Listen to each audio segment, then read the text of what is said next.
continue to learn of nomenclature of compound. In before video we has been learned about the nomenclature of compound if we have compound with ionic bonding gitu ya, dengan dia punya ikatannya ionic. So and today we will continue to learn if the compound have a covalent bond. So the nomenclature of compound is gitu ya. Okay, for covalent bond, for the remember to you, if covalent bond it occurs between non-metal react with non-metal. For chemical formula from covalent bond, the element that appears first in the following order are written in front. Jadi dia aturannya adalah urut untuk penulisan rumus kimianya, gitu ya. Jadi urut dari B, S, I, C, S, N, I, T, C. Maksudnya apa? Oke, nanti kita pelajari di bawahnya. Oke, kita ke rules dulu, rules covalent bonds, bahwa aturannya adalah the name of first element plus second element plus id, berakhiran id, gitu ya. Contoh, ketika kita punya senyawa di sini adalah HCl. H itu adalah hidrogen, Cl itu adalah chloride. Nah, dia berakhiran id, maka hidrogen chloride. Cl itu adalah klorin. Nah, second element, first elementnya H itu hidrogen, second elemennya kan Cl. Cl itu adalah klorin, karena dia berakhiran ide, maka jadi chloride. Ya. H2S. H itu adalah hidrogen, S itu adalah sulfur elemennya. Karena berakhiran ide, maka sulfit. Ya, sulfit. Gitu. Aturannya gitu. Oke, aturan kedua, if the two non-metal can form more than one type of compound, then add a Greek prefix based on the index number in the chemical formula. Contohnya, ketika kita punya dua logam, non-logam yang dibentuk dari lebih dari satu tipe senyawa. Contoh di sini kita punya N2O4. Nah, ini kan unsurnya kita punya N jumlahnya 2, O jumlahnya 5, gitu kan. Nah, N itu adalah non-logam, O itu juga non-logam, maka dia adalah kovalen. Kalau kovalen, maka aturannya adalah bukan lagi kation sama anion, tetapi kita menuliskan jumlah, N-nya itu kan jumlahnya 2, O itu jumlahnya 5. Di dalam kimia, 1, 2, 3, 4, 5, sampai 10 itu ada aturannya. Kalau 1 itu namanya mono, kalau 2 itu di, 3 itu tri, sampai ke 10 itu adalah deka. N2O5. N2, N itu adalah nitrogen, 2 itu adalah di. Maka penamaannya adalah dinitrogen. Dinitrogen. Ya, dinitrogen. O itu adalah oksigen, oxide. 5 di dalam kimia itu adalah penta, maka namanya adalah dinitrogen pentaoxide. Ya, pentaoxide. Dan CO2, lebih gampangannya CO2 ya. C itu adalah karbon, 2 itu adalah di, O itu adalah oxide, maka karbon dioxide. PCl3, P itu adalah fosfor, 3 itu adalah tri. Cl itu adalah chloride, maka fosfor trichloride. P4O10, P4, P-nya ada 4, maka tetrafosfor decaoxide. Ya.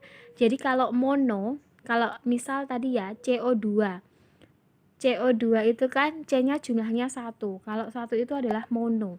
Kan gitu. Mono di depan tuh nggak perlu ditulis. Jadi CO2 itu bukan namanya monokarbon dioksida, bukan. Karena kalau jumlah atomnya itu 1 dan letaknya di depan seperti C itu 1, maka tidak ada aturan monokarbon tuh nggak ada. Jadi langsung aja karbon dioksida. Beda lagi ketika kita ketemu CO.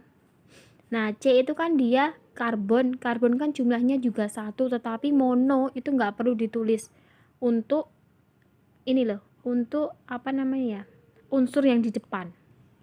Tapi kalau untuk unsur yang di belakang, oksigen itu kan ada 1, berarti monooksida. Nah, ini perlu dituliskan. Tapi kalau mononya di depan, untuk unsur yang di depan itu tidak perlu ditulis. Oke ya, itu untuk aturan covalent bond dari senyawa kovalen. Oke, ini sebagai tambahan aja. Ketika ketemu acid itu adalah chemical substance that release H+ ion in water. Jadi asam itu adalah dia senyawa kimia yang melepaskan ion H+ di dalam air. Contoh HCl ini kalau terurai menjadi H sama Cl. Menjadi H sama Cl. H itu dia golongan 1, berarti dia plus 1. Cl itu adalah muatannya minus 1, berarti Cl min. Nah, dia kan HCl, dia kan melepaskan ion H+. Nah, maka dia HCl itu adalah suatu acid atau asam karena ada ion H+ yang dilepaskan. H3PO4 juga dia adalah acid karena ada ion H+. H2SO4 juga acid karena ada ion H+.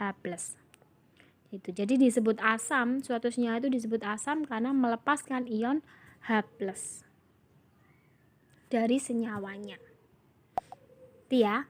Oke. Next, base. Base itu adalah chemical substance that release OH- ions in water. Contohnya di sini adalah NaOH, natrium hydroxide. NaOH kalau terurai dia jadi unsur Na sama unsur OH. Na itu adalah golongan 1A, maka dia adalah positif 1. OH itu adalah negatif 1 muatannya. Jadi kalau terurai menjadi Na plus sama OH min. Na itu natrium, OH itu hydroxide. Sudah benar. Karena dia melepaskan ion OH min di dalam senyawanya, maka NaOH itu adalah suatu basa. Karena dia melepaskan ion OH min. AlOH 3 kali dia juga basa karena melepaskan ion OH min. Gitu. Itu bedanya asam sama basa untuk pengetahuan tambahan aja. Then next hydrate. Hydrate itu adalah are substance that include water in their formula. The water is not actually part of the chemical substance and this is a reflex in the way the formula is written. Jadi yang namanya senyawa hidrat itu adalah senyawa yang di dalamnya terkandung air kristal. Ya, jadi terkandung air kristal. Berarti contohnya adalah CuSO4. CuSO4 itu adalah senyawa tembaga 2 sulfat. Tetapi karena dia mengandung hidrat, maka senyawanya ini dia terikat oleh air. Nah, ketika kita mau menguraikan senyawa hidrat ini, maka harus dilakukan penguapan. Jadi airnya harus menguap. Kalau airnya menguap, nanti tinggal senyawa anhidrat aja. Senyawa anhidrat itu adalah CuSO4. Hanya sebagai pengetahuan dasar aja. Nih ya. Oke, alright. Ini ya. Ini berarti yang paling penting di section ini kalian harus bisa memberi tata nama suatu senyawa kalau berasal dari senyawa ionik sama senyawa kovalen. Jadi berbeda aturan. Kalau ionik tinggal dituliskan kationnya apa, anionnya apa, udah selesai.